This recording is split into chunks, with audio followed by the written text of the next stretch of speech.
Doctor ഈ K M Antony പറഞ്ഞ് തുടർച്ചയായി തന്നെ ചോദിക്കുകയാണ്. ഇപ്പോൾ നമ്മുടെ മതങ്ങളിൽ, അല്ലെങ്കിൽ അതിൻ്റെ ലിറ്ററേച്ചറുകളിൽ, അതിൻ്റെ യുദ്ധങ്ങളിൽ, അതിൻ്റെ പുരാണങ്ങളിൽ, അല്ലെങ്കിൽ നമ്മൾ അതല്ലാതെ വായിച്ച സാഹിത്യകൃതികളിൽ, നമ്മൾ നേരത്തെ കണ്ട സിനിമകളിൽ വയലൻസ് ഇല്ലാത്തതല്ല. വയലൻസ് മനുഷ്യനുള്ള കാലം മുതൽ തന്നെ വയലൻസിൻ്റെ തുടർച്ചയുണ്ട്. അന്നൊന്നും നമ്മൾ അതിലൊന്നും പ്രചോദിതരായി ഒരു കത്തിയെടുത്ത് കുത്താൻ ഇറങ്ങിയില്ല. ആ കാലത്ത് നിന്ന് വ്യത്യസ്തമായി ഇക്കാലത്ത് കുട്ടികൾക്കത് പ്രചോദനമാകുന്നു എന്ന് പറയുന്നതിൽ എന്തോ ഒരു സ്പെല്ലിംഗ് മിസ്റ്റേക്ക് ഉണ്ടോ ശ്രീ ഡോക്ടർ ഷെറിൻ? ഹാഷ്മി, ഞാൻ ഈ ചർച്ച ശ്രദ്ധിച്ചു വരികയാണ്. ഈ ചർച്ച എന്ന് പറയുമ്പോൾ 24-ലെ ഈ ചർച്ച മാത്രമല്ല, നമ്മുടെ പൊതുസമൂഹത്തിലുള്ള ചർച്ചകൾ മുഴുവൻ ഒന്ന് പരിശോധിച്ചാൽ ഇപ്പോൾ നമ്മൾ ചർച്ച ചെയ്യുന്നത് യുവജനങ്ങളുടെ ക്രൈമിനെ കുറിച്ചാണ്. പൊതുവെ യുവജനങ്ങളുടെ എന്ന് എടുത്തു പറയുന്നില്ലെങ്കിലും അത് പല രീതിയിൽ മയക്കുമരുന്നായിട്ടും അല്ലെ സിനിമ ഇങ്ങനെ സ്വാധീനിക്കുന്നു, ക്യാമ്പസ് സിനിമകൾ സ്വാധീനിക്കുന്നു എന്നൊക്കെയുള്ള ടേമുകളിലൂടെ നമ്മൾ അറിയാതെ നമ്മളൊക്കെ ചർച്ച ചെയ്യുന്ന കൂടുതൽ പേരും യുവജനങ്ങളല്ല, 40 വയസ്സിന് മുകളിലുള്ള ആൾക്കാരാണ്. നമ്മൾ പഴയ തലമുറയാണ് ഈ ചർച്ച ചെയ്യുന്നത്. അപ്പോൾ യുവജനങ്ങളെക്കുറിച്ച് നമ്മളിങ്ങനെ ചർച്ച ചെയ്യുമ്പോൾ, ഞാനൊരു കോളേജ് അധ്യാപകനാണ്. അപ്പോൾ ഞാൻ നോക്കുമ്പോൾ എനിക്ക് മനസ്സിലാവുന്ന കാര്യം, ഞാൻ എൻ്റെ കുട്ടികളോട് ചോദിക്കാറുണ്ട്, നിങ്ങൾക്ക് ഏറ്റവും ഇഷ്ടമുള്ള നടൻ ആരാണ്? അപ്പോൾ ഞാൻ വിചാരിക്കുക മമ്മൂട്ടി മോഹൻലാൽ ഒന്നും ആയിരിക്കുമല്ലോ, അല്ല കുഞ്ചാക്കോ ബോബനോ പൃഥ്വിരാജോ ഒക്കെ ആയിരിക്കും എന്ന് വിചാരിച്ചിരിക്കുമ്പോൾ അവർ പറയുന്ന പേരുകൾ ഞാൻ കേട്ടിട്ടേ ഇല്ലാത്ത പേരുകളാണ്. അവർ പറയുന്ന പേരുകൾ വെസ്റ്റേൺ കൺട്രീസിലുള്ള കൊറിയൻ സിനിമകളിലുള്ള പേരുകളാണ്. അപ്പോൾ സിനിമകൾ സ്വാധീനിക്കുന്നുണ്ടെന്ന് ചോദിച്ചാൽ തീർച്ചയായിട്ടും ഉണ്ട്. 1960-കളിൽ തൊട്ടുള്ള ആൽബർട്ട് ബന്ദുരയുടെ ക്ലാസിക് സ്റ്റഡി ഉണ്ട്, ബോബോഡോൾ എക്സ്പെരിമെൻ്റ് എന്നൊക്കെ പറഞ്ഞിട്ട്. അതൊക്കെ നോക്കിയാൽ ബോബോഡോളിനോട് ഒരു മനുഷ്യൻ പെരുമാറുന്നത് ഒരു കുട്ടി കാണുമ്പോൾ കുട്ടി എങ്ങനെയാണ് പിന്നീട് ഒരു വയലൻറ്റ് സിറ്റുവേഷൻ, അതായത് കുട്ടിക്ക് അസ്വസ്ഥത ഉണ്ടാകുമ്പോൾ ആ ബോബോഡോളിനോട് പെരുമാറുന്നത് എന്നൊക്കെ പണ്ടേ തന്നെ നിരീക്ഷിച്ചിട്ടുള്ളതാണ്. പക്ഷേ നമ്മുടെ ചോദ്യം പ്രധാനമായിട്ട് ഇവിടെ ഉള്ളത് യുവജനങ്ങളുടെ വയലൻസിനെ കുറിച്ചാണ് നമ്മൾ പൊതുവെ ചർച്ച ചെയ്യുന്നത്. വയലൻസ് എല്ലായിടത്തും ഉണ്ട്. യുവജനങ്ങളുടെ വയലൻസിൻ്റെ കാരണം നമ്മുടെ കേരളത്തിലെ സിനിമയാണെന്ന് ഞാൻ കരുതുന്നേ ഇല്ല. കാരണം എന്ന് മാത്രമല്ല, മയക്കുമരുന്നിനെ കുറിച്ച് പറയുമ്പോഴും നമ്മൾ യുവജനങ്ങളിലേക്കാണ് പൊതുവേ പറയുക. പക്ഷേ ഇതിനൊക്കെ പിന്നിൽ ഈ പറയുന്ന മീഡിയ വയലൻസ് ഉണ്ട്, സിനിമയുടെ വയലൻസ് ഉണ്ട്. പക്ഷേ സിനിമയേക്കാൾ കുട്ടികളെ സ്വാധീനിക്കുന്ന പല കാര്യങ്ങളുണ്ട്. റീൽസ് ഉണ്ട്.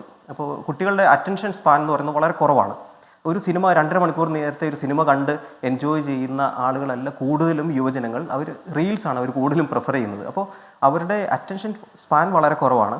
അവർ കാണുന്നതൊന്നും നമ്മൾ നമ്മൾ കാണിക്കുന്നതൊന്നും അല്ല അവർ കാണുന്നത്.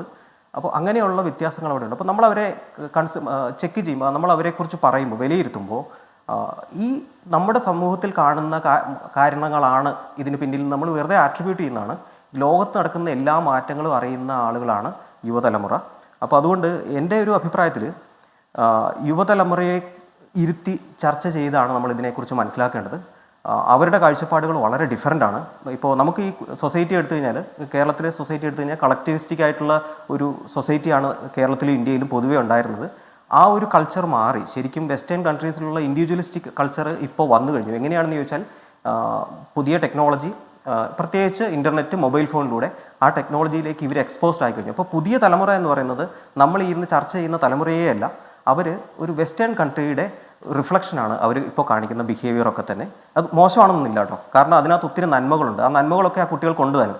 ഇപ്പോൾ നമ്മളൊക്കെ ഈ പറയുന്ന ഇടക്കാലത്തുള്ള എന്നെ പോലുള്ള കാശ്മീർ പോലുള്ള ആളുകളൊക്കെ നമ്മളിതിൻ്റെ ഇടയ്ക്ക് നിൽക്കുന്നവരാണ്. ഈ മൊബൈൽ ഫോൺ വന്നതിന് ശേഷം അതിൻ്റെ ഗുണങ്ങളും അതിൻ്റെ ദോഷങ്ങളും അറിഞ്ഞ ആൾക്കാരാണ്. അപ്പോൾ മൊബൈൽ ഫോണിന് മുൻപും നമ്മളുണ്ട്, മൊബൈൽ ഫോണിന് ശേഷവുമുണ്ട്. ഒരു തലമുറ എന്ന് പറഞ്ഞാൽ മൊബൈൽ ഫോൺ ചെറിയ എക്സ്പോഷർ വന്നിട്ടുള്ള ഒരു തലമുറ, ഒരു ബാക്കിലുള്ള ഒരു തലമുറ. ഇപ്പോഴത്തെ തലമുറ എന്ന് പറഞ്ഞാൽ അവർ ജനിച്ചപ്പോഴേ മൊബൈൽ ഫോണുമായിട്ടും വെസ്റ്റേൺ ഐഡിയാസുമായിട്ടും വ്യത്യസ്ത ഐഡിയാസുമായിട്ടും വ്യത്യസ്ത കൾച്ചറുമായിട്ടും പരിചയമുള്ളവരാണ്. അപ്പോൾ ഇങ്ങനെ 3 തരത്തിലുള്ള ആളുകളാണ് ഇവിടെ ഉള്ളത്. അപ്പോൾ ചർച്ച ചെയ്യുന്ന സമയത്ത് എനിക്ക് തോന്നുന്നു അത് ഭയങ്കര ബയാസ്ഡ് ആയിട്ട് പോകുന്നുണ്ടോ എന്നെനിക്കൊരു സംശയം. നമ്മളെല്ലാവരും കൂടി ഇരുന്ന് ചർച്ച ചെയ്തിട്ട് ഇവരാണ് ഇതിൻ്റെ ക്രൈമിൻ്റെ കാരണം, മയക്കുമരുന്നാണ്, ഇങ്ങനെ കൃത്യമായിട്ട് നമ്മൾ ജനറലൈസ് ചെയ്യുന്നുണ്ടോ എന്നൊരു സംശയമാണ് എനിക്കിവിടെ കാണുന്നത്. ഇപ്പോൾ ഉദാഹരണത്തിന് സിനിമകളുടെ ഇൻഫ്ലുവൻസിനെ കുറിച്ച് പറയുമ്പോൾ പേരൻപ് എന്ന് പറയുന്നൊരു സിനിമ, അത് വളരെ നല്ലൊരു പോസിറ്റീവായിട്ടുള്ള ഒരു ചേഞ്ചാണ് ഉണ്ടാക്കിയിട്ടുള്ളത്. പക്ഷേ ആ പോസിറ്റീവ് ചേഞ്ചിനെ പഴയ തലമുറ എങ്ങനെയായിരിക്കും എടുക്കുക? ഒരു ഡിസബിലിറ്റി ഉള്ള ഒരു കുട്ടിക്ക് സെക്ഷൽ നീഡുണ്ട് എന്ന് പറഞ്ഞാൽ പഴയ ഒരു തലമുറയ്ക്ക് അത് സ്വീകരിക്കാൻ കഴിയുമോ? അവരുടെ മോറൽ വാല്യൂസ് അതിനെ അക്സെപ്റ്റ് ചെയ്യുമോ? എന്നാൽ പുതിയ കുട്ടികൾക്ക് അത് വളരെ ഈസി ആയിട്ട് മനസ്സിലാവും. അപ്പോൾ പുതിയ കുട്ടികൾ മുന്നോട്ട് വെക്കുന്ന കാര്യങ്ങളെ കൂടി നമ്മൾ മനസ്സിലാക്കാൻ ശ്രമിക്കണം എന്നാണ് എനിക്ക് മനസ്സിലാകുന്നത്. പിന്നെ അതുപോലെ സിനിമകൾ പറയുമ്പോൾ മാർക്കോ വയലൻസ് ആണ്, ക്ലിയർ ആണ്, ഉറപ്പാണ്, അതിനകത്ത് നമുക്ക് തർക്കങ്ങളില്ല. പക്ഷേ നമ്മൾ മനസ്സിലാക്കേണ്ടത് ഈ വയലൻ്റ് ആണ് എന്ന് പറഞ്ഞുകൊണ്ട് ഒരു വയലൻസ് കാണിക്കുന്നത് മാത്രമല്ല വയലൻസ്. ഇപ്പോൾ പഴയ ഒരു സിനിമ സൂപ്പർ ഹിറ്റ് ആയിട്ടുള്ള ഒരു സിനിമയാണ് ഗോഡ് ഫാദർ. നമ്മളൊക്കെ എൻജോയ് ചെയ്തിട്ടുള്ള, എനിക്ക് വളരെ ഇഷ്ടമുള്ള ഒരു സിനിമയാണ്. ഇപ്പോഴും ടി വിയിൽ വന്നു കഴിഞ്ഞാൽ നമ്മളൊക്കെ കാണുന്നതാണ്. അതിലെ അവസാന രംഗത്തെ കുറേ തമാശകളുണ്ട്. ശങ്കരാടിയുടെ ക്യാരക്ടറിൻ്റെ തലയ്ക്കിട്ട് അടി കൊടുത്തിട്ട് അദ്ദേഹത്തെ ബോധം കെടുത്തിയിട്ട് കുറച്ച് തമാശകളുണ്ട്.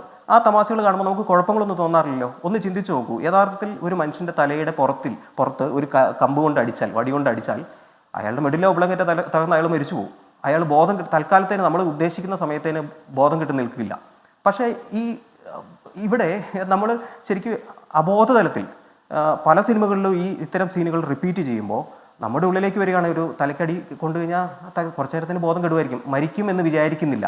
അപ്പോൾ അത്തരത്തിലുള്ള ഒരു ബോധം അല്ലെങ്കിൽ ബോധമില്ലായ്മ നമ്മളുടെ എല്ലാ സിനിമകളും ഈ തരത്തിലൊക്കെ കൊടുക്കുന്നുണ്ട് എന്നുള്ളതാണ് എനിക്ക് മനസ്സിലായിട്ടുള്ളത്. പിന്നെ അതുപോലെ ഇപ്പോൾ ഈ അടുത്ത് വന്ന ഓഫീസർ ഓൺ ഡ്യൂട്ടി എന്ന സിനിമയ്ക്കകത്ത് ഈ ഗർഭിണിയെ ചവിട്ടുന്ന അത്തരം സാധനങ്ങൾ മാത്രമാണ് നമ്മൾ പൊതുവെ ശ്രദ്ധിക്കുക. പക്ഷെ അതല്ലാതെ സൂയിസൈഡ് പോലുള്ള കാര്യങ്ങൾ നേരിട്ട് ഒരു ഫുൾ ഫ്രെയിമിൽ കാണിക്കുമ്പോൾ അത് കാണുന്ന കുട്ടികൾ എങ്ങനെയായിരിക്കും അതിനെ കാണുക? കുട്ടികൾ ഇതിനെ ഇമിറ്റേറ്റ് ചെയ്യും. ഇത് ഏറ്റവും കൂടുതൽ സ്വാധീനിക്കാൻ പോകുന്നത് യുവതലമുറയല്ല, കേരളത്തിലുള്ള സിനിമകൾ സ്വാധീനിക്കാൻ പോകുന്നത് ചെറിയ കുട്ടികളെയാണ്.